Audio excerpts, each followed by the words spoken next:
ফের দিল্লির ছকে বাংলাদেশ। গত বৃহস্পতিবার যেন উৎসবের আমেজে মেতেছিল দিল্লির সাউথ ব্লক।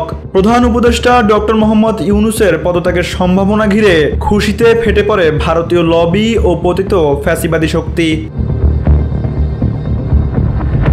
২৪-এর গণ অভ্যুত্থানের মধ্য দিয়ে বাংলাদেশের রাজনীতি ভারতীয় প্রভাব থেকে বেরিয়ে গেলেও ফের সেই পুরনো ছকে ফিরিয়ে আনার গভীর ষড়যন্ত্র চলছে।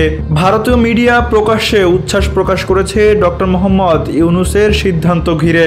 ভারত ও তার মিত্রদের জন্য ইউনূস একজন অপ্রিয় মুখ। তার নেতৃত্বাধীন সরকার ভারতের আধিপত্যের বিরুদ্ধে কড়া অবস্থান নেয়। ফলে শুরু থেকে ইউনূস সরকারকে ব্যর্থ প্রমাণ করতে মরিয়া দিল্লি।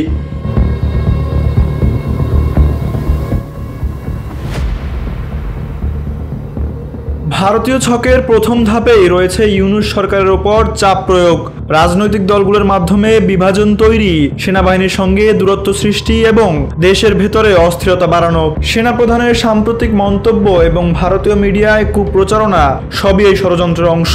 খোদ উপদেষ্টা পরিষদের ভেতর থেকেও ছড়িয়ে পড়েছে অসন্তোষ।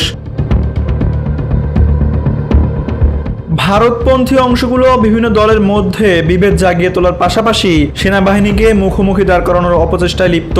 তবে সর্বশেষ তথ্য মতে প্রধান উপদেষ্টা এখনো দায়িত্বে রয়েছেন। দেশকে অচল করে না দিয়ে তিনি বিকল্প প্রস্তুতির সুযোগ দিতে চাচ্ছেন রাজনৈতিক দলগুলোকে।